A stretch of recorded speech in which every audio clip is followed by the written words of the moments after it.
ప్రజాపతులు అన్నారు, అలాగే చేస్తాం, కానీ మేము ఎక్కడుండం అని అడిగారు.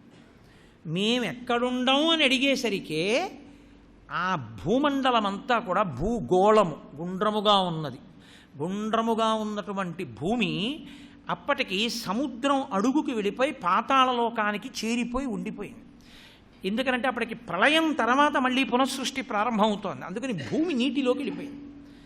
మీరు భూమి మీద ఉండి చెయ్యండి అన్నాడు ఆయన. భూమి ఏది అని అడిగారు.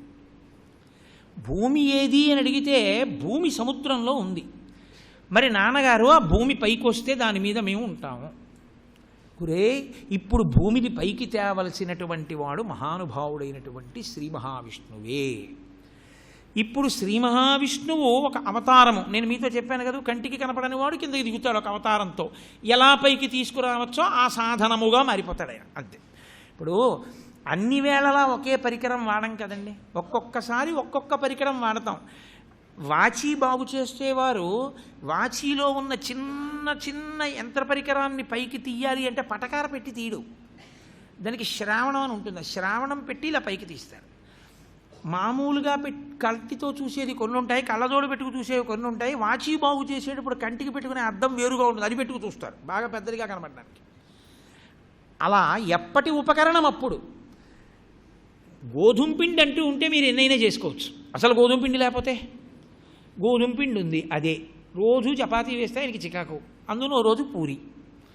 ఆయనకి సంతోషం, నామరూపాలు మారాయి కదా, అందుకని సంతోషంగా తింటాడు పూరి అని. అదే చపాతీ అన్నారు అనుకోండి, మంగళవారం నాడు చాలా సంతోషమే మార్చావు అంటాడు. బుధవారం నాడు అదే ఏదో ముక్కలు కోసి నూనెలో వేయించి ఉప్పు కారం జల్లి పెట్టారనుకోండి, బాగుందో అంటాడు.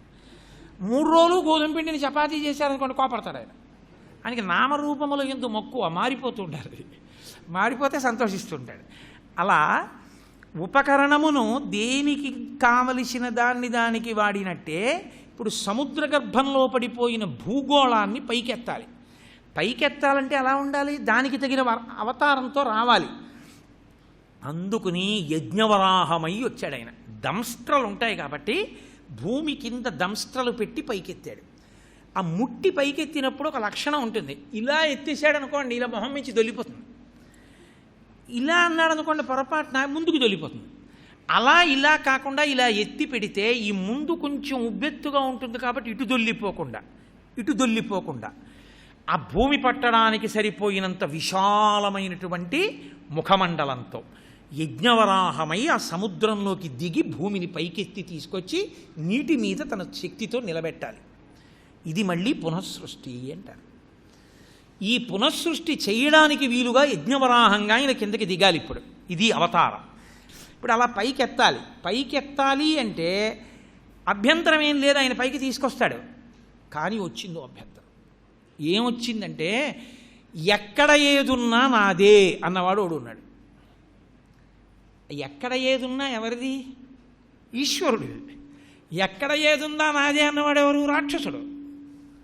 వాడే హిరణ్యాక్షుడు. బంగారము కన్నుగా కలిగిన వాడంటే ఎక్కడ ఏది మంచిది ఉందన్నా అక్కడ తడిక్కట్టి నాది అంటుంటాడు వాడు.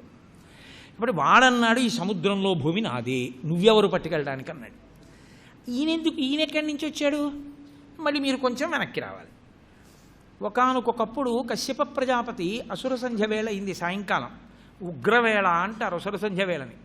అసుర సంధ్య వేళలో ఆయన సంధ్యావందనం చేసుకుని అగ్నికార్యం చేసుకుంటున్నాడు. ఆయనకి 2 భార్యలు, దితి అదితి. ఆ దితి దానవులకు తల్లి. ఆమెకి కామప్రచోదనం అయింది. ఆమె గబగబా వచ్చి భర్త దగ్గరికి వచ్చి చాలా చమత్కారమైన మాట ఒకటి అంది ఆవిడ. ఏనుగులు ప్రవేశించి ఒక వనాన్ని ఎలా కదిపేస్తాయో కాముని యొక్క బాణములు నా మనస్సు మీద పడి నా మనస్సు అంతగా చెలించింది, అందుకని నేను నిన్ను చేరుకున్నాను. 2, నీకు భార్యలుగా ఉన్న వారందరూ గర్భవతులై బిడ్డల్ని కన్నారు. నీ భార్యని కనుక నాకు కూడా నీ వలన తల్లిని కావాలి అనేటటువంటి కోరిక ఉంది. దీపమునందు వెలిగించిన దీపము ఒకటయ్యు, దీపములు 2 సికి ఒకటయ్యున్. మునుకుని తన ధర్మపత్ని వలనను తానే పుత్రునిగా జనించు. లోకంలో ఒక పెద్ద ధర్మరహస్యాన్ని చెప్తారు. అందుకే ధర్మేచ అర్ధేచ కామేచ నాతిచరామి. తన తేజస్సుని భరించడానికి యోగ్యమైనటువంటి క్షేత్రము అగ్ని సన్నిధిలో తాను స్వీకరించిన భార్య ఒక్కతయే. పురుషుడు తన తేజస్సును ఆమె యందు మాత్రమే నిక్షేపిస్తాడు. ఆమె ఈ తేజస్సుయే ఆయన పురుషుడు. ఆ పురుషుడే ఈమె కడుపున మళ్ళీ కొడుకుగా పైకొస్తాడు. అది ఎలా ఉంటుందని చెప్పిందంటే, దితి ఎంత అందమైన ఉపమానం వేశారంటే పోతన గారు, ఒక దీపం వెలుగుతోంది, ఇంకొక దీపంలో ఒత్తులేసి ఉన్నాయి. ఇప్పుడు ఏమిటి ఈ దీపానికి తేడా? ఇది దీపం కాదు, ఇంకా ప్రమిద. ఇది దీపం, ఎందుకంటే వెలుగుతోంది. ఈ వెలుగుతున్న దీపంలోకి ఒత్తిని తెచ్చి ఇలా కలిపారు. ఇప్పుడు దీని శిఖ దీనికి ఉన్నటువంటి జ్వాల దీనికి తగిలింది, ఇది వెలిగింది, తెచ్చి అక్కడ పెట్టారు. ఒక దీపము చేత ఇంకొక దీపము వెలిగిన రెండు దీపములుగా కనపడుతున్న అగ్నిజ్వాలలు సమానమేనా కాదా? అన్ని ధర్మముల చేత జ్వాలలు సమానము. పుత్రోదయం అలా అవుతుందయా. నీ తేజస్సు నా యందు ప్రవేశిస్తే నువ్వే మళ్ళీ భూమండలం మీద మన కుమారుడిగా తిరుగుతావు. అందుకని వంశము కొడుకు వైపు నుంచి పెరిగింది అంటారు. ఈ కారణం చేత నీవు నా యందు తేజస్సుని నిక్షేపించు. ధర్మబద్ధం చేసింది కామాన్ని. కాబట్టి ఇప్పుడు నా ధార్మికమైన కోరిక తీరుతుంది, నా మనసులో కలిగినటువంటి ఆందోళన ఉపశమిస్తుంది. భర్తవి కనుక నువ్వు నా కోరికని తీర్చవలసి ఉంటుంది. ఆయన ఒక పెద్ద ధర్మ సూక్ష్మం చెప్పాడు. ఆయన అన్నాడు, తరుణి ఒక్క ముహూర్తముండు, ఇది సంధ్యాకాలము, ఈ కాలమందరయం భూతగణావృతుండగుచు కామారాతిలీలన్ వృషేశ్వరయానంబున సంచరించుట అభావ్యంబయ్యే, ఈ ఉగ్రవేళన్ రమియింపన్ నిషిద్ధ కర్మంబగు ఎలా ధర్మమున్ వీడగన్ అన్నాడే. మహానుభావుడు కశ్యప ప్రజాపతి అంటే పరశురాముడి దగ్గర ఈ భూమినంతటిని దానం పట్టినటువంటి వాడు. ఆయనది భూమి, అందుకే కాశ్యపి అని పేరు భూమికి. ఆయన భార్యతో అన్నాడు, ఇది అసుర సంధ్యవేళ. అసుర సంధ్యవేళలో పరమేశ్వరుడు వృషభవాహనాన్ని ఎక్కి వెడుతూ ఉంటాడు. ఆయనకి కామారాతిలీలన్న ఆయన మన్మధుడికి శత్రువు. కాబట్టి ఈ వేళని ఉగ్రవేళ అని పిలుస్తారు. ఉగ్రభూతములన్నీ నిద్రలేస్తాయి, సాత్విక భూతములు పడుకుంటాయి, కదలవు, ఉంటాయి ఎక్కడో అక్కడ. ఇటువంటి ఉగ్రవేళలో పరమేశ్వరుడు ఆకాశంలో తిరిగేటటువంటి వేళలో ఏ భార్యాభర్తలైనా సంగమిస్తే తత్ఫలితముగా భూమి మీద పుట్టేటటువంటి పిల్లవాడు వంశాల్ని క్షోభింపచేసేటటువంటి మహాభయంకరమైనటువంటి మనస్తత్వం ఉన్నవాడవుతాడు. ఈ విషయంలో పరమశివుడికి ఏమీ ఇంకా మళ్ళీ స్వపర భేదాలేమి ఉండవు. మహాజ్ఞాని ఆయనే, వేదము ఆయనే, పంచభూతములు ఆయనే, ఆత్మ ఆయనే, సమస్తము ఆయనకి అటువంటి భేదాలు ఉండవు. దక్ష ప్రజాపతి కూతుళ్లలో ఒకటైన సతీదేవిని శివుడు వివాహం చేసుకున్నాడు కదా, ఆ లెక్కన నాకు మరిదవుతాడు కదా, వదిన గారినైనా నన్ను కూడా అలా తప్పుపడతాడా అంటావేమో. ఈ బంధుత్వాలు ఆయన లెక్క పెట్టాడు. ఆయనకి ధర్మము ధర్మమే. కాబట్టి ఈ ఉగ్రవేళన్ రమింపన్ నిషిద్ధ కర్మంబగు, ఉగ్రవేళలో రమించకూడదు భార్యాభర్తలు, మహాదోషం, భయంకరమైన సంతానం పుడతారు. కాబట్టి దితి తాళ్ళు, సంధ్యాకాలం అయిపోయే వరకు ఉండు, తరుణి ఒక్క ముహూర్తముండు, ఇది సంధ్యాకాలము అన్నాడు ఆయన. అని నిషిద్ధ కర్మంబగు ఎలా ధర్మమున్ వీడగన్, ఎందుకు ధర్మం విడిచిపెట్టాలి మనం అన్నాడు. ఆ సమయానికి ఆవిడికి అటువంటి బుద్ధి పుట్టింది. ఒక వెలయాలు ప్రవర్తించినంత అసహ్యకరంగా ఆవిడ కశ్యప ప్రజాపతి ఒంటి మీద ఉన్న బట్ట పట్టుకు లాగింది. ఆయన అన్నాడు, నీ కర్మ అని. ఆయన తన భార్యతో సంగమించి స్నానం చేసి కాళ్ళు చేతులు కడుక్కుని ఆయన మళ్ళీ తన అనుష్ఠానం తను చేసుకున్నాడు. ఆమె గర్భిణి అయింది. గర్భిణి అయి వచ్చింది, పరమేశ్వరుడు నన్ను అనుగ్రహించాడు. ఉగ్రవేళలో నీతో రమించిన, వద్దంటున్నా వినకుండా నీతో సంభోగించిన, నాకు దోషభూయిష్టమైన సంతానము గర్భస్రావము కాకుండా కడుపు నిలబెట్టాడు. కాబట్టి నేను శివునకు కృతజ్ఞురాలను. అంటే కశ్యప ప్రజాపతి అన్నారు, నీ కడుపును నిలబడడం యథార్థమే, కానీ నీ కడుపున పుట్టబోయేటటువంటి పిల్లలు మాత్రం నువ్వు నేను సంతోషించే పిల్లలు కారు, లోకకంటకులైన వాళ్ళు పుట్టబోతున్నారు. అయ్యయ్యో ఆవిడ బెంగ పెట్టుకుని 100 సంవత్సరాలు కండం మానేసింది ఆవిడ. బయటికి వస్తే వాళ్ళు లోకకంటకులు అవుతారు, అపఖ్యాతి వస్తుంది, అందరూ దితి పేరు చెప్తారని.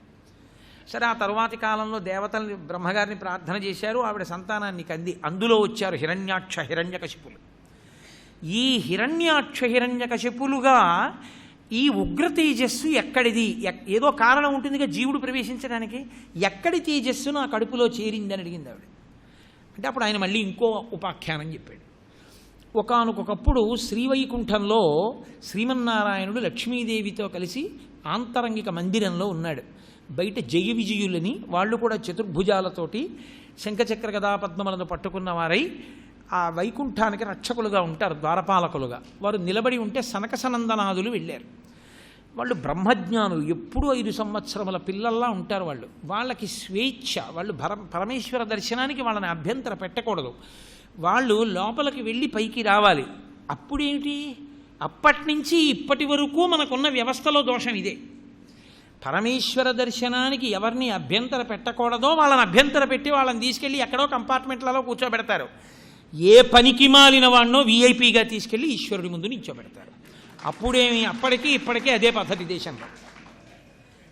పురాణం చదివి బుద్ధి తెచ్చుకున్న వాళ్ళు దేవస్థానాలకి పాలక మండలిలో ఉన్నట్లు నాకు అనిపించదు.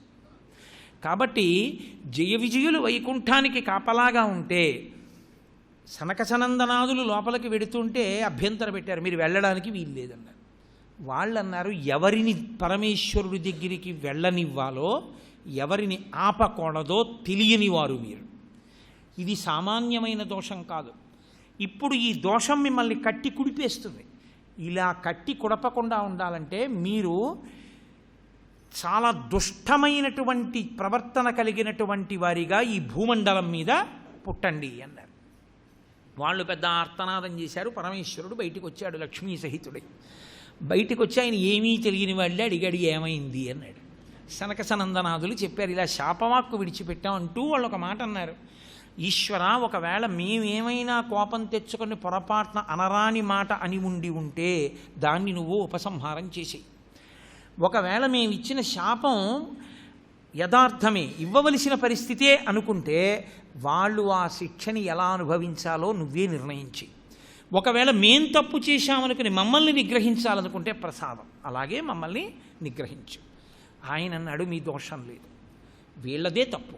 ఎవరిని ఈశ్వరుడి దగ్గరికి పంపాలో తెలియనటువంటి వారు అహంకారంతో ఇక్కడ నిలబడ్డారని ఆనాడు చెప్పాడండి శ్రీ మహావిష్ణువు. ఒక విషయాన్ని అద్భుతమైనటువంటి మాట ఒకటి చెప్పారు. ఆ పద్యం తెలుసుకుని ఉంటే మనం పెద్దల దగ్గర ప్రవర్తించేటప్పుడు భృత్యులు ఎటువంటి వారు అక్కడ ఉండాలో మనకి తెలుస్తుంది. ఆయన ఒక మాట చెప్పాడు, తనువున పుట్టినట్టి బిడిదంబగు కుష్ఠమహాగదంబుచే వనరి తదీయ చర్మము వివర్ణత నొందిన రీతి భృత్యులు అప్పని పని చేసినన్ విభుల బంధుర చారు యశంబు పేరు పెంపును చెడిపోయి దుర్యశము పొందుచునందురు విష్టపంబులన్ అన్నాడు. ఇది సాక్షాత్ శ్రీమన్నారాయణుడు చెప్పిన పద్యం. ఆయన అన్నాడు, కుష్ఠవ్యాధి ఎక్కడ పుడుతుంది? తన శరీరంలోనే పుడుతుంది. కుష్ఠవ్యాధి పుట్టినప్పుడు తెల్లటి మచ్చలు వస్తాయి. ఇన్నాళ్ళు నల్లగా ఉన్నాను కానీ భలే వచ్చాయి తెల్లటి మచ్చలని సంతోషపడ్డాడు అనుకోండి, వేళ్ళు గోళ్ళు ఊడిపోయి ముక్కలు కింద పడిపోవడం మొదలవుతాయి. నా ఒంట్లో పుట్టినటువంటి కుష్ఠవ్యాధి కదా అని ప్రేమిస్తే తన ఒంట్లో ఉన్నటువంటి వేళ్ళని ఊడగొట్టి కింద పడేసినట్టు, నా భృత్యులు కదా అని చెప్పి పెద్దల పట్ల ఉద్ధతితో ప్రవర్తించే వాళ్ళని కానీ ప్రభువు క్షమిస్తే, యజమాని క్షమిస్తే దాని వలన ఏమవుతుందో తెలుసా? భృత్యులొప్పని పని చేసినన్ విభుల బంధురచారు యశంబు, యజమాని యొక్క కీర్తి నశించిపోతుంది. నశించిపోయి పేరు పెంపును చెడిపోయి, వాళ్ళ పేరు పెంపు చెడిపోయి, పెంపు అంటే మళ్ళీ అటువంటి భక్తాగ్రేశ్వరులు వస్తే కదూ అభ్యున్నతి. వాళ్ళకి కోపం వచ్చి రావడం మానేస్తే పేరు పెంపును చెడిపోయి దుర్యశమును పొందుచునుందురు విష్టపంబులం, అపకీర్తి పొంది ఎన్నో దుష్పరిణామముల వైపుకి వెళ్ళిపోతారు. కాబట్టి యజమాని క్షమించకూడదు ఆ దోషాన్ని. తన ఒంట్లో పుట్టిన కుష్ఠవ్యాధిని తాను ఎలా ఊరుకోడో, తన భృత్యుడు ఒప్పని పని చేస్తే పెద్దల ఎడల తాను శిక్షించి తీరాలి. కాబట్టి మిమ్మల్ని నేను శిక్షిస్తున్నాను. సనక సనందనాదులు చెప్పినదే సత్యం. మీరు భూమి మీదకి వెళ్ళి అసురయోనుల యందు ప్రవేశించండి. 3 జన్మలు. కానీ మీకు ఒక వరం ఇస్తున్నాను. అసురయోనుల యందు ప్రవేశించిన మీరు విరుద్ధ భావంతో, నా ఎడల వైముఖ్యంతో, శత్రుభావనతో నా నామస్మరణ చేస్తూ ఉంటారు. ఆ కారణం చేత నామమును ఒక్కదాన్ని పట్టుకున్న కారణం చేత ఏ భావనతో పట్టుకున్నారో పట్టుకున్నారు. అసురయోనుల యందు వైరభావంతో పట్టుకున్నా కామోత్కంఠత గోపికల్ భయమునన్ కంసుండు వైరక్రియా సామాగ్రించి చుపాల ముఖ్య నృపతుల్ సంబంధులై వృష్ణులున్ ప్రేమన్ మీరలు భక్తి మేము ఇది చక్రింగంటి మెట్లైన నుద్ధామధ్యాన గరిష్ఠులైన హరిచందన్ వచ్చు ధత్రీశ్వర అంటాడు నారదుడు ధర్మరాజు గారితో మాట్లాడుతూ. పరమేశ్వరుణ్ణి ఏ భావంతో పట్టుకున్నావన్నది ముఖ్యం కాదు. కామోత్కంఠత గోపికలు కామంతో పట్టుకున్నారు కృష్ణుణ్ణి. కామోత్కంఠత గోపికల్ భయమునన్ కంసుడు భయంతో పట్టుకున్నాడు. వైరక్రియా సామాగ్రిం శిశుపాల ముఖ్య నృపతుల్ వైరంతో శత్రుభావంతో శిశుపాలుడు మొదలైన వాళ్ళు పట్టుకున్నారు. శిశుపాల ముఖ్య నృపతులు సంబంధులై వృష్ణులు మా వృష్ణి వంశంలో పుట్టాడు కృష్ణుడని మావాడు బంధువని వాళ్ళు పట్టుకున్నారు. సంబంధులై వృష్ణులు ప్రేమన్ మీరలు పాండవులు మీరు ప్రేమతో పట్టుకున్నారు కృష్ణుణ్ణి. ప్రేమన్ మీరలు భక్తి మేము నారదుడు చెప్తున్నాడు మేం భక్తితో పట్టుకున్నాం భక్తి మేము ఇది చక్రింగంటి మెట్లైన నుద్ధామధ్యాన గరిష్ఠులైన హరిచందన్ వచ్చు ధాత్రీశ్వర. ఏ భావంతో పట్టుకున్నా పరమేశ్వరుణ్ణి పట్టుకుంటే పరమేశ్వరుల్లోనే చేరిపోతారు. అలాగని ఎప్పుడూ వైరభావంతో పట్టుకోవడం మంచిది కాదు. అది బతికున్నంత కాలం చావడం, చాచిపోయిన తర్వాత బతకడం. అంటే బతికున్ననాళ్ళు భయమే పరమేశ్వరుణ్ణి విమర్శిస్తూ ఉంటే. కాబట్టి భక్తితో ఈశ్వర స్మరణము చెయ్యడమే మంచిది. అయినా మీకు సనకసనందనాదులు శాపవాక్కు విడిచిపెట్టారు కనుక 3 జన్మల పాటు అసురయోనుల యందు జన్మించి భూమండలంలో తిరిగి చిట్ట చివర నా నామాన్ని చెప్పుకుంటూ మళ్ళీ 3 జన్మలు పూర్తయిన తర్వాత నా దగ్గరికి వచ్చి జయ విజయులుగా మళ్ళీ నిలబడదురు గాని కాబట్టి వెళ్ళండి అన్నాడు. ఇప్పుడు ఆ హిరణ్యాక్ష హిరణ్యకశిపులు వచ్చారు భూమండలం మీదకి. ఈ హిరణ్యాక్షుడికున్న లక్షణం ఏమిటంటే వాడి కన్నటువంటిది. ఆయన కన్ను పడితే ఇంకా మనకి దక్కదండి అంటారు చూసారా, వాడి కన్ను అటువంటిది. హిరణ్యాక్షుడు అంటే అన్నీ నావంటాడు. హిరణ్య కశిప్ అంటే అన్నీ నేను అనుభవించాలంటాడు. కశిప్ అంటే పరుపు, బెడ్, అది భోగానికి చిహ్నం. అన్నీ తానే భోగించాలన్నవాడు హిరణ్యకశిపుడు, అన్నీ నావై ఉండాలన్నవాడు హిరణ్యాక్షుడు. అంతే, కొత్తగా హిరణ్యాక్ష హిరణ్యకశిపుడు చచ్చిపోయారు అనుకోకండి, ఉంటారు వాళ్ళు ఇప్పుడు. కాబట్టి ఆ హిరణ్యాక్షుడు అడ్డుపడ్డాడు. ఎందుకంటే ఏది కొత్తది దొరికినా అది నాదే అంటుంటాడు వాడు. ఇప్పుడు బ్రహ్మగారికి పెద్ద ఇబ్బంది ఎక్కడొచ్చిందంటే ఇప్పుడు ఈ సమస్యని తెమల్చవలసినటువంటి వాడు శ్రీమన్నారాయణుడే. ఎందుకని సముద్రంలో ఉండిపోయిన భూమిని పైకి తెస్తే సరిపోదు, పైకి తెస్తున్నప్పుడు వీడు చూస్తాడు. చూసి అది నాదే అంటాడు. కొత్తగా ఏదైనా కనబడితే మరి నాదే అంటాడు వాడు. అందుకని నాది అంటాడు. అప్పుడు వాడితో యుద్ధం చేసి గెలవగలిగినటువంటి వాడే ఉండాలి. అది ఒక్క శ్రీమన్నారాయణుడికి చెల్లుతుంది. కాబట్టి మహానుభావ నువ్వు ఎలాగయ్యా ఎలా అవతరిస్తావో అనుకుని ఇలా తలంచుకున్నాడు. ఆయన ముక్కు చివరి నుంచి చటుక్కున కింద పడ్డాడు. ఎంత విచిత్రంగా పుట్టాడంటే ఆయన పుడుతూనే అర్ధి అంగుష్టమాత్ర దేహంబుతోడ జనన మంది వియత్తల స్థాయియగుచు అన్నారు పోతన గారు. క్షణములోని భూరి గజ ప్రమాణమయ్యే అతడి జనులకు అద్భుతముగా అన్నారు. ఆ బ్రహ్మగారి ముక్కులోంచి కింద పడ్డవాడు ఎలా పడ్డాడంటే ఆయన కేవలముగా ఏదో ఓ అంగుష్టమాత్ర ప్రమాణంతో బొటనవేలు ఎంత ఉంటుందో అంత వాడిగా కింద పడ్డాడు ముందు. అర్ధి అంగుష్ట ప్రమాణంబుతోడ జననమంది వియత్తల స్థాయి ఎగుచు అలా అలా అలా అలా అలా అలా పెరిగిపోయాడు. భూరిగజ ప్రమాణమగుచు పెద్ద ఏనుగులా అయిపోయాడు. అయిపోయి ఇప్పుడు ఈ సముద్ర మధ్యంలో పాతాళలోకం దగ్గరికి వెళ్ళిపోయినటువంటి భూగోళాన్ని పైకెత్తడం కోసమని సముద్రంలోకి దిగాడు. అది యజ్ఞవరాహం. అదే మామూలు పంది రూపం కాదు దాన్ని. యజ్ఞంలో వాడేటటువంటి సృక్కు, స్రవము, పాత్రలు, ద్రవ్యము, శాల ఇవన్నీ కూడా ఆయన శరీరమునందు అవయవములుగా మారిపోయి పెద్ద పెద్ద కాళ్లతో అందులోకి దిగి ఒక పెద్ద రవం చేశాడు. బ్రహ్మాండములు దద్దరిల్లిపోయి దేవతలందరూ వచ్చి స్తోత్రం చేస్తూ నిలబడ్డారు. ఇప్పుడు ఆయన వెళ్ళి ఆ సముద్రంలోకి దిగి భూమిని వెతకడం కోసమని ముట్టి పెట్టి వెతుకుతూ ఉంటే సముద్రంలో ఈయన ములగడం కాదు, సముద్రంలో ఉన్న జలాలన్నీ ఈయన రోమకూపాల్లోకి వెళ్ళిపోయింది.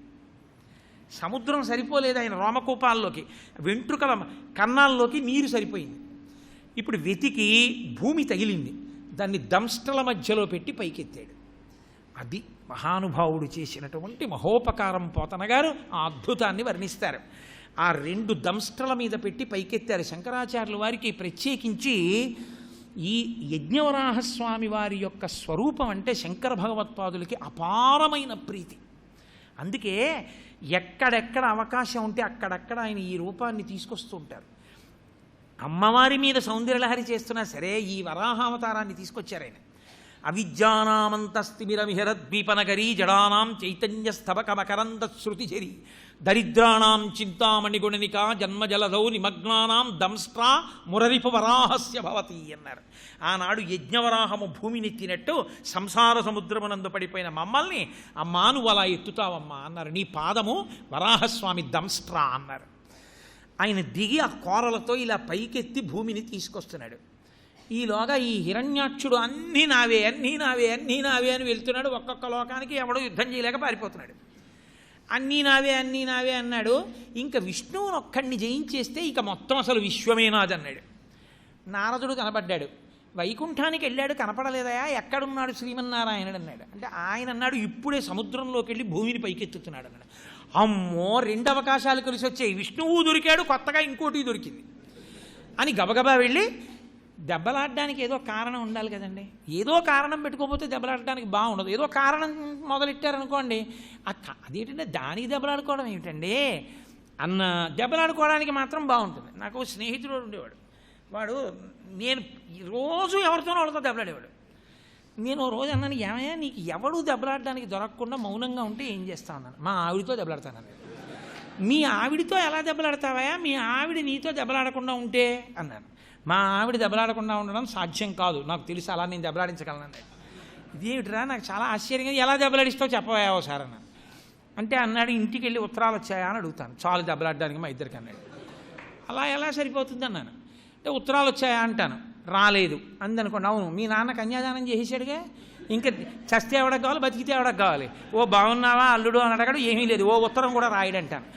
అంటే వెంటనే అదేమిటంటే మొన్న రాశారు కదా, ఎందుకు అనవసరంగా మా నాన్నగారిని ఆడిపోసుకుంటారని దెబ్బలాడుతుంది. ఉత్తరం రాస్తే ఆ రోజున మీ నాన్న ఏమంటే మీ మామయ్య గారు ఉత్తరం రాశారని చెప్పి పట్టుకొచ్చి ఇచ్చింది అనుకోండి, అప్పుడేమంటారన్నాను. పెళ్లి చేసినవాడు, కన్యాదానం చేసినవాడు పిల్లని కాపురం చేసుకొని ఇవ్వాలి, కానీ అస్తమానం ఉత్తరాలు రాస్తే పుట్టింటి మీద బెంగ వస్తుంది. ఎందుకు అలా ఉత్తరాలు రాస్తాడు మీ నాన్న అంటాను, అప్పుడు దెబ్బలాడుతుంది కదా అన్నాడు. అమ్మ నాయనో నీకో నమస్కారం రా నాయన అన్న. కాబట్టి దెబ్బలాడడానికి ఒక కారణం వెతుక్కునేవాడు ఉంటాడు ఒక్కొక్కడు. కాబట్టి ఈ హిరణ్యాక్షుడు శ్రీమన్నారాయణుడి దగ్గరికి వెళ్ళాడు. వెళ్ళి ఈ భూగోళం నాది అని. చాలదా ఇహ దెబ్బలాడుకోవడానికి? అబ్బో, ఇద్దరికి మధ్య ప్రచండమైనటువంటి యుద్ధం జరిగింది. ఆఖరికి ఆయన పెద్ద గదని తిప్పాడు, వరాహమూర్తి మీదకి వేశాడు. ఆయన భూమండలాన్ని తన యొక్క దంష్ట్రల మీద మోస్తూనే విపరీతమైనటువంటి బలంతో ఆ గద వేసినప్పుడు గదని తప్పించుకోవడమే కాకుండా తన యొక్క వాడి కోరతో ఆ దంష్ట్రలో ఒక దంష్ట్రతో పెట్టి ఆ ఎదురుగుండా ఉన్న హిరణ్యాక్షుడిని కొడితే ఆ హిరణ్యాక్షుడు వెంటనే నెత్తురు కక్కుకుని పడిపోయి ఆ హిరణ్యాక్షుడు మరణాన్ని పొందాడు. సర్వం శ్రీ ఉమామహేశ్వర పరబ్రహ్మార్పణమస్తు. స్వస్తి.